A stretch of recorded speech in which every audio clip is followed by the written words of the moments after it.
to experience some of those things with Patrick, the Super Bowls, the MVPs, the ESPYs, and all that stuff. It's just been pretty cool to be a part of it. And as you know, I'm good friends with his dad, Pat Mahomes Sr., who pitched with the Mets also. It's just cool to be, to have some type of influence on him. That's it. Did you think did Patrick Mahomes would turn into Patrick Mahomes, the quarterback? I'm not surprised at all, Jay, because I watched him play in high school. And the things he did in high school, he did in college at Texas Tech, and he's doing them in the NFL, winning Super Bowls. Only difference is he probably, he got better skill players around him. Kingsbury at Texas Tech and Andy Reid over in Kansas City, they didn't try to put him in a box. They let him be himself. They let him be able to make those off-platform throws. They let him have a little bit more flexibility in the offense. They let him be himself. They didn't try to make him a pocket passer. They let him be himself, and I think that's probably the biggest thing when it comes to his learning curve. They didn't try to put a circle in a square peg. They said, okay, we got a circle right here. We're just gonna we're gonna put him in a bigger circle and let him do his thing. Jay Horwitz with another edition of Amazing Mets Conversations with Latroy Hawkins. Somebody may say to me, why would I want to do a podcast with Latroy Hawkins? He played in majors 21 years, 12 different teams. Can I read off your biography? It's the Twins, Cubs, Giants, Orioles, Rockies, Yankees, Astros, Brewers, Angels, Mets, and Toronto. 12 different teams. Got saves with all teams in major leagues, and pitched well over 1,000 games. Because you're one of my favorite guys, LaTroy. Even though you're here for just a year, you made a lasting impression on me for a lot of reasons. I want to start off with March 31st, 2013. We had the team meeting in the locker room before our first game with the Padres. That's when we break out the Harlem Shake. What do you remember about that day, Hawk? I remember that day very well, Jay, because it was the video of the song "The Harlem Shake," and different groups doing the video. It started to go viral, and just talking to some of the guys, they thought it was something they would like to do. So we put it together. We got costumes.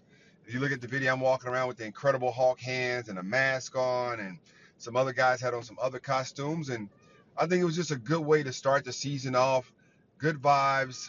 We had a good time, and lo and behold, we had some people from the front office that wanted to join in, such as yourself, Jay. Yeah, and it became into a big thing.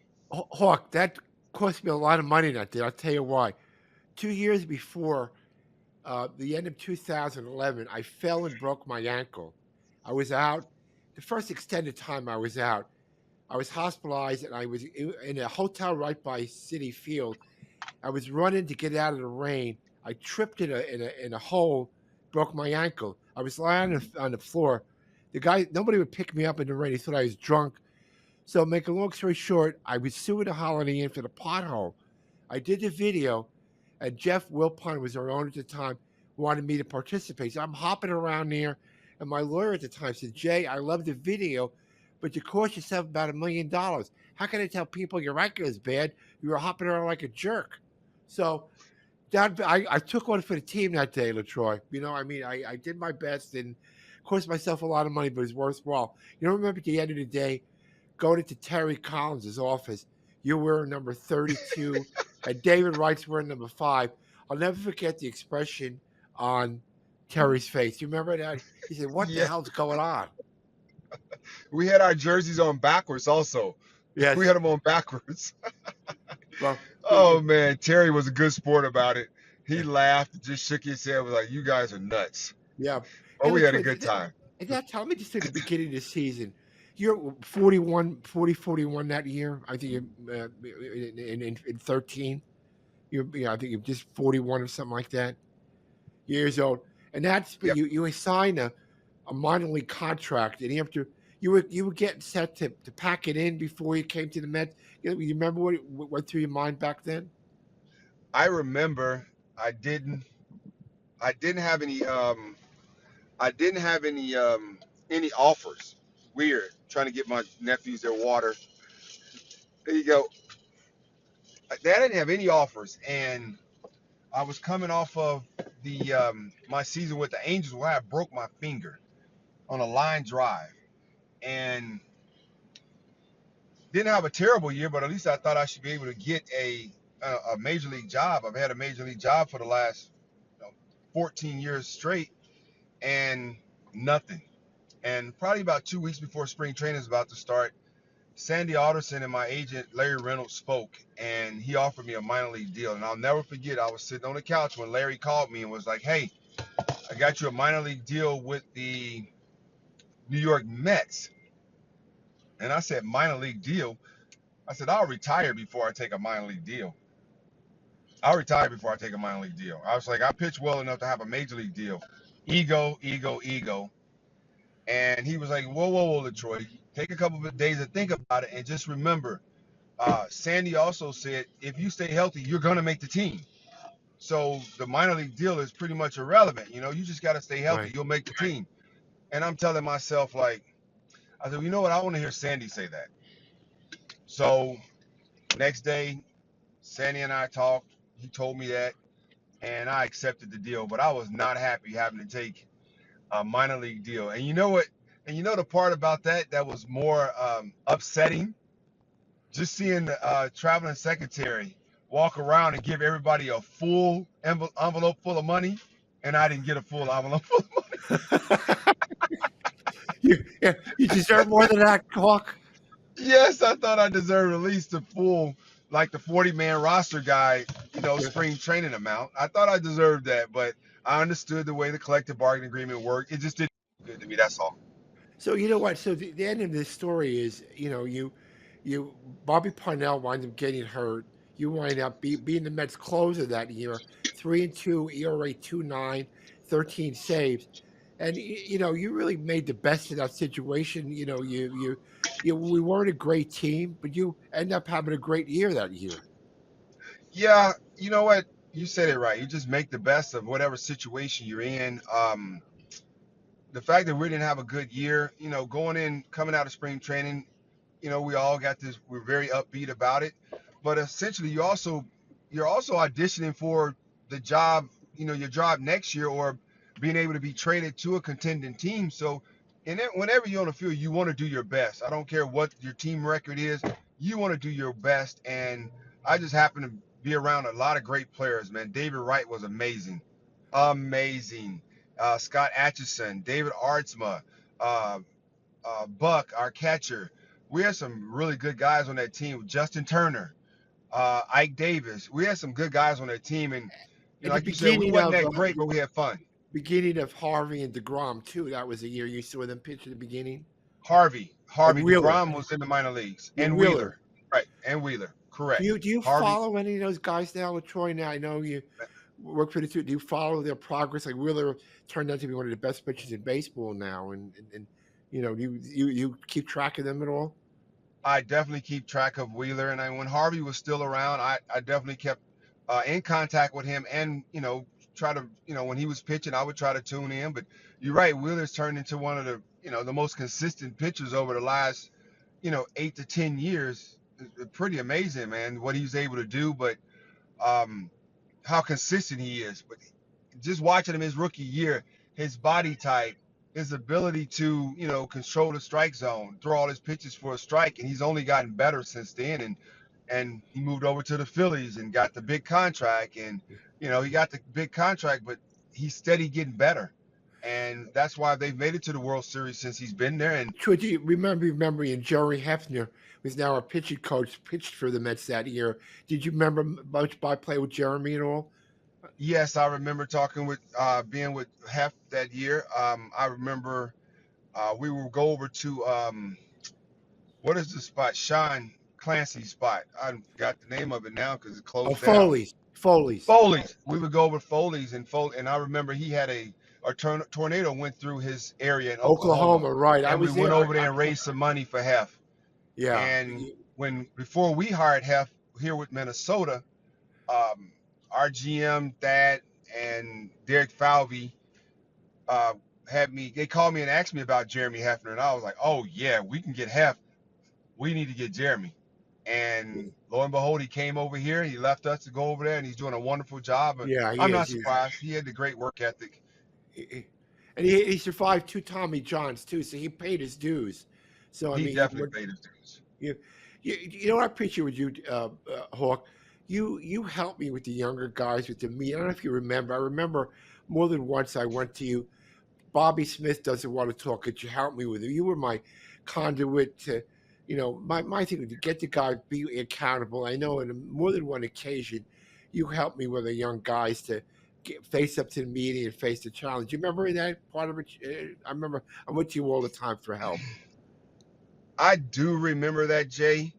Um, the first couple of weeks I got there, and I just, just trying to sit back and watch everything, watch people, get to know people, and see what make them tick, what pisses them off, and stuff like that. And before we get into that, I'll talk about Ike Davis. I watched Ike Davis was struggling, and I watched Ike Davis stand up in front of his locker like a grown man and answer the same ridiculous questions every day from the media, like a man. And after like probably about 3 or 4 weeks, I come here for a minute, brother. I said, how do you do it? How do you do it? I know how hard this game is. I know you're struggling. You're not performing like you want to perform. And he told me, Hawk, is part of my responsibility. It's part of my responsibility of being a professional athlete to be accountable. And I knew that, but just to hear him say it lets me know that whoever was there before I was, his parents, they taught him the right way to do it. And I use that example because the guys that I had to help with a little bit, the younger guys, I use Ike as an example. Get it Right. up, get it up. His father was It's part of it. pitched with the Yankees and Twins too. I think Ron Davis is the relief Yeah, pitcher. he did. He for did. Boston. So he understood the importance of being accountable. Especially in this market, you had played with the Yankees before. You gotta. It's a special kind of guy to succeed in New York. And I know you were friends with the media, and the guys loved you because you're always responsive to them. And I know you're to this day you're friends with a lot of the media people from New York. It shows what kind of person you are. Hey, I got to talk a little bit about your godson. You helped me with people know Patrick Mahomes is your godson, and I'll tell you how you helped Yes. me. How did Patrick was a teammate of yours of the Twins? Do you still go to all the Kansas City games, Hawk? I don't go to all the games. I'm a season ticket holder in Kansas City. I am a season ticket holder, but I don't go to all the games. His first 2 years starting in 18 and 19, I went to every home game, but now I pick a game on the road in a game in a different city that I want to see. And, that's what I'm doing now. I'll probably start going back to Kansas City maybe this year because my cousin that goes to the game said, oh, cousin, they changed the seats. I got new seats in your section. You got this, you got that. But I'm more into right now just going to see the other stadiums. But, it's been a fun ride. Just being able to experience some of those things with Patrick, the Super Bowls, the MVPs, the ESPYs, and all that stuff. It's just been pretty cool to be a part of it. And as you know, I'm good friends with his dad, Pat Mahomes Sr., who pitched with the Mets also. It's just cool to be, to have some type of influence on him. That's it. A positive influence. Patrick Mahomes Sr. was a pretty good pitcher for us in '99 and 2000. I think it was 13-3. Pitching the postseason 1 year. So he had a pretty good career for himself. Did you think that Patrick Mahomes would turn into Patrick Mahomes, the quarterback? Did you, when this all started, did you surprised you at all, or what's your thought process on that? I'm not surprised at all, Jay, because I watched him play in high school, and the things he did in high school, he did in college at Texas Tech, and he's doing them in the NFL, winning Super Bowls. Only difference is he probably, he got better skill players around him. Kingsbury at Texas Tech and Andy Reid over in Kansas City, they didn't try to put him in a box. They let him be himself. They let him be able to make those off-platform throws. They let him have a little bit more flexibility in the offense. They let him be himself. They didn't try to make him a pocket passer. They let him be himself, and I think that's probably the biggest thing when it comes to his learning curve. They didn't try to. They didn't try to, put a circle in a square peg. They said, okay, Well, we he's got a got. circle right here. We're just gonna we're gonna put him in a bigger circle and let him do his thing.